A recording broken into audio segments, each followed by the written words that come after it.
Mengutip apa yang disampaikan oleh Kiai Kondang sejuta umat.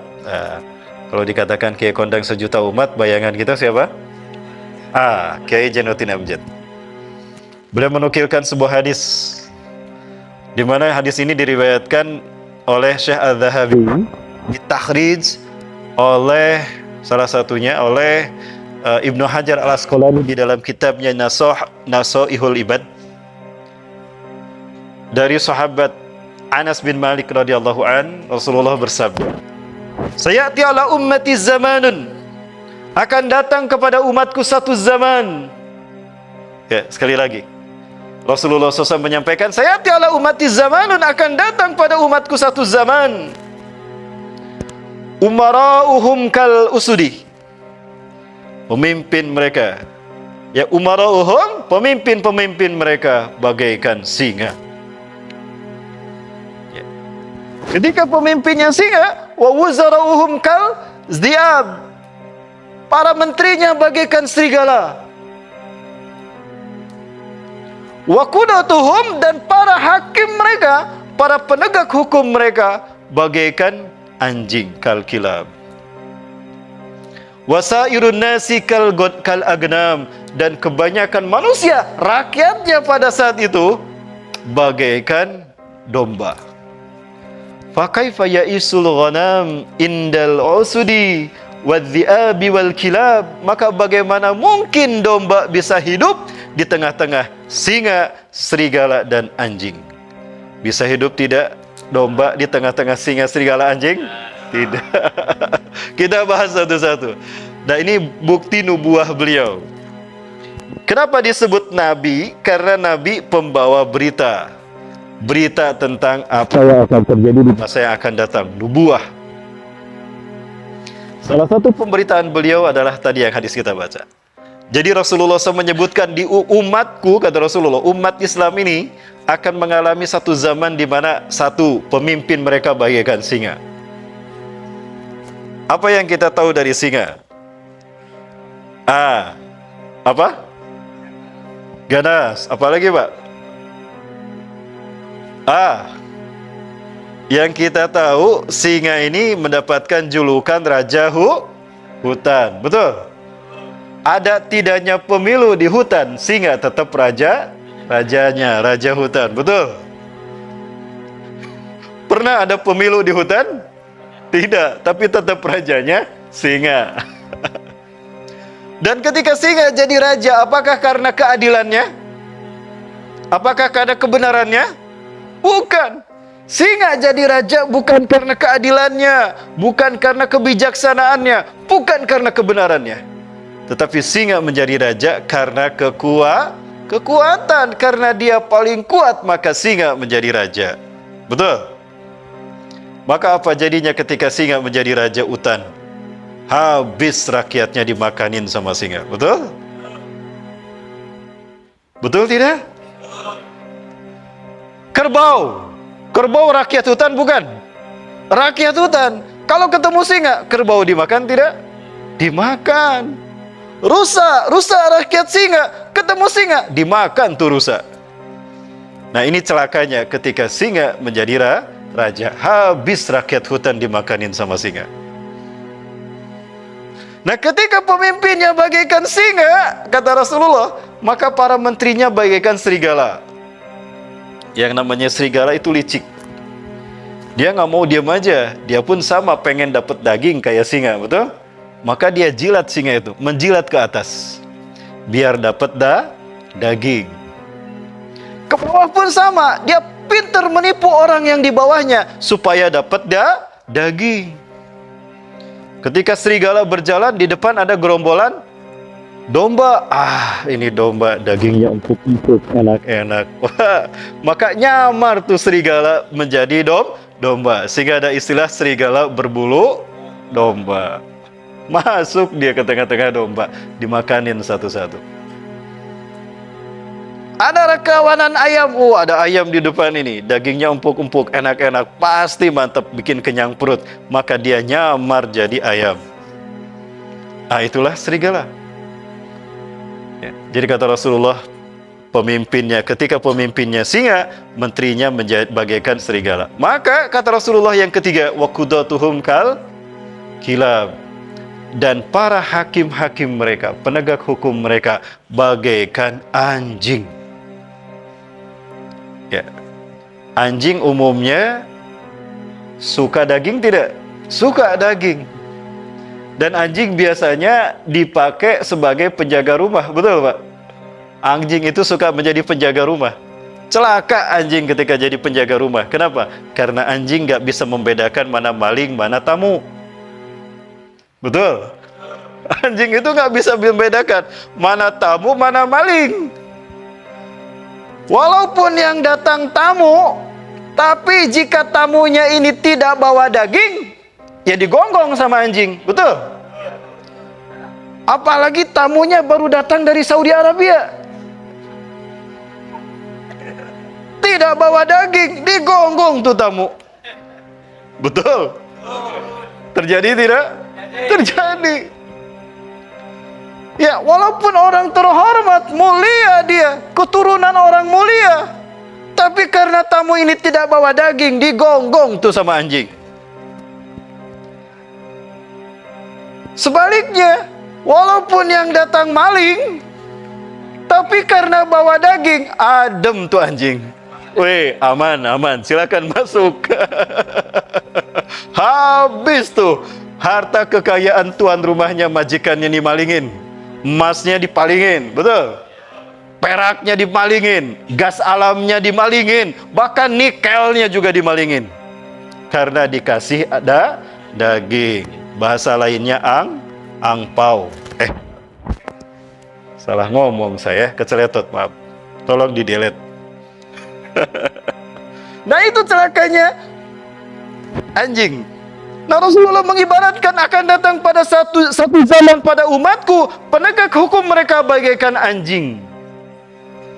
Sehingga hukum mereka tetapkan berdasarkan daging yang mereka dapatkan. Betul? Allahu Akbar. Maka apa jadinya? Penjara penuh dengan orang baik, penjara penuh dengan orang mulia. Sebaliknya, di luar penjara banyak penipu dan para penjahat. Sudah terjadi belum? Ya. Allahu Akbar. Berarti ini bukti kebenaran Rasulullah SAW sebagai Nabi dan Rasul Allah. Maka apa jadinya rakyat pada saat itu? Ketika pemimpinnya bagaikan singa, ketika menterinya bagaikan serigala, dan ketika penegak hukum hakim-hakim mereka bagaikan anjing, wasairun nasi kal agnam, maka rakyat pada saat itu bagaikan domba. Apa yang dikatakan domba ketika berada di dalam kandang? Betul. Ketika dibawa ke padang rumput, apa yang dikatakan domba? Ketika dibawa ke pasar, apa yang dibilang domba? Ketika dibawa ke rumah potong, akan dipotong, itu golok sudah di leher, apa yang dikatakan domba? Artinya apa? Rakyat pasrah pada saat itu. Sudah terjadi belum? Nah, ini goloknya udah datang nih dari sana. Datang tuh golok yang terbaik. Ya, dan golok ini datang pakai pesawat. Gimana Pak, Bu? Itu golok mau diterima enggak? Nah, itulah jadinya. Umatnya pasrah pada keadaan, maka habislah itu di bangsa. Maka Rasulullah bertanya, fa kaifa ya'isul ghanam indal asadi wa dhi'abi wal kilab. Maka bagaimana bisa domba hidup di tengah-tengah singa, serigala dan anjing? Itulah nasib umat di akhir zaman. Sudah terjadi belum? Masya Allah. Maka tugas kita tidak boleh diam. Karena diamnya kita berarti kita mati konyol. Mati konyol, tidak ada tempat bagi mereka di surga. Nauzubillah. Ya, para sahabat dulu ketika Rasulullah diutus Allah ke tengah-tengah mereka jahiliyah. Para sahabat itu jahiliyah ketika Rasulullah diutus ke tengah-tengah bangsa Arab. Mereka disebut jahiliyah persis seperti apa yang kita alami hari ini. Yang pertama, inhirafuhum anit tauhid. Mereka menyimpang dari tauhid, mereka menyimpang dari Islam, mereka menyimpang dari akidah mereka. Sekarang pun umat Islam banyak yang mengalami itu. Yang kedua, ad-dunya ibtighahum. pada saat Rasulullah diutus ke tengah-tengah bangsa Arab, dunia dan dunia yang ada dalam budaya hidup orang Arab pada saat itu. Akibatnya apa? Intisyarul ma'asi, maksiat tersebar di mana-mana, dan juga mereka berpecah belah, al-ikhtilaf wal iftiraq bainahum. Maka mudah mereka diadu domba dan dihabisi oleh musuh-musuh mereka. Nah, dalam kondisi itu Allah mengutus Rasulullah SAW ke tengah jazirah Arab. Nah, maka apa yang dilakukan Rasulullah SAW? Tidak diam diri. Rasulullah berpikir, mendekatkan diri kepada Allah, memikirkan satu cara untuk merubah bangsa Arab yang jahiliyah. Dan apa yang terjadi? Dalam tempo 23 tahun dengan manajemen wahyu, Rasulullah berhasil merubah bangsa Arab yang jahiliyah menjadi khairu ummah. Hanya dalam tempo 23 tahun, bangsa Arab berubah dari jahiliyah menjadi khairu ummah dengan wahyu Allah. Bapak Ibu yang mati Allah Subhanahu wa taala, itulah gambaran akhir zaman, dan itulah yang disebut dengan huru hara akhir zaman. Ya, baik, apa perlu saya perlihatkan satu-satu Bapak Ibu? Ya, kalau kita lihat tanda-tanda akhir zaman itu banyak sekali. Kiamat tidak akan terjadi kata Rasulullah, melainkan tanda-tandanya sudah muncul. Ada dua tanda kejadian hari kiamat. Yang pertama asyratus sughra, tanda kecil. Yang kedua asyratul kubra, tanda besar. Kalau tanda besar, Rasulullah batasi ada 10. Ada 10 tanda. Yang pertama, terbitnya matahari dari barat. Ya, terbitnya matahari dari barat. Tadi pagi matahari terbit dari mana, Bu? Nggak salah lihat? Nggak salah ya, Pak? Dari timur, Pak? Alhamdulillah, belum muncul. Masih ada kesempatan bagi teman kita untuk menikah ya. Ini kayaknya panitia belum pada nikah ini. Ketuanya juga belum nikah. Kapan nikah bang? Dajjal sebentar lagi keluar dong. Kalau Dajjal keluar, dijamin KUA tutup seluruh dunia. Buruan bang ya.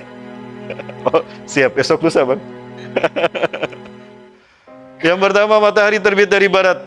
Yang kedua munculnya dukhan, asap, kabut yang menutup bumi selama 40 hari 40 malam. Yang ketiga munculnya binatang melata yang berbicara kepada manusia bahwasannya manusia dulu tidak beriman pada Allah, maka berimanlah kalian kepada Allah agar tidak celaka seperti mereka, para pendahulu kalian. Yang keempat munculnya Dajjal. Dajjal akan muncul di zaman di mana 3 tahun sebelumnya kering ini dunia. Tidak ada hujan, tidak ada tanaman yang tumbuh. Tahun pertama sepertiga hujan tertahan selama setahun. Tidak ada hujan selama setahun sepertiganya. Tidak ada sepertiga tanaman yang tumbuh selama setahun. Itu di tahun pertama. Maka kekeringan di mana-mana. Wa fi sanati tsaniyah yamurullahu as-samaa'a an tabita sulusai matriha wa yamurul ardu an tabita sulusai nabatiha. Di tahun kedua Allah perintahkan langit menahan 2/3 hujannya. 2/3 hujan tidak turun selama setahun dan 2/3 tanaman tidak tumbuh selama setahun. Kering dan kelaparan melanda dunia saat itu. Maka manusia mulai kehilangan ternak mereka, manusia kehilangan ladang mereka, makan manusia kehilangan ikan-ikan mereka. Dan yang ketiga kata Rasulullah, di tahun yang ketiga Allah perintahkan langit menahan semua airnya. Fala tuqtiru qitratun minas sama, maka tidak ada setetes pun air hujan dari langit. Tidak ada setetes pun hujan turun ke bumi dari langit dalam jangka setahun. Setahun tidak setetes pun. Dan di selama setahun tidak satu pun tumbuhan yang tumbuh. Maka banyak manusia mati kelaparan karena hal gitu. Maka di saat itulah, di tahun ketiga itulah Dajjal muncul dengan sihirnya. Ya. Itu yang keempat. Yang kelima, turunnya Nabi Isa. Turunnya Nabi Isa alaihi salam. Di mana Nabi Isa turun, Bu? Pak, di Bangkinang? Biar Nabi Isa turun di Bangkinang, maka itu menara dicat putih. Karena kata Rasulullah, Nabi Isa turun di menara bercat putih, berwarna putih. Indal manaratil bayda. Di mana? Di Damaskus Timur. Satu-satunya masjid yang bermenara putih di Damaskus Timur adalah di Aleppo, Masjid Umawi. Nah, di masjid itulah Nabi Isa turun. Dan saat itu akan melaksanakan sholat subuh. Kaum muslimin akan sholat subuh berjamaah. Waqad uqimatis sholat, dan sholat sudah dikumandangkan qomatnya. Wa huwa yusawwu sufufakum, dan imam kalian meluruskan shaf sholat kalian. Maka turunlah Nabi Isa alaihi salam. Fanazala Isa bin Maryam ala janahain malakain. Ya, di sisi menara putih. Ini gambaran menara putih. Ini nih.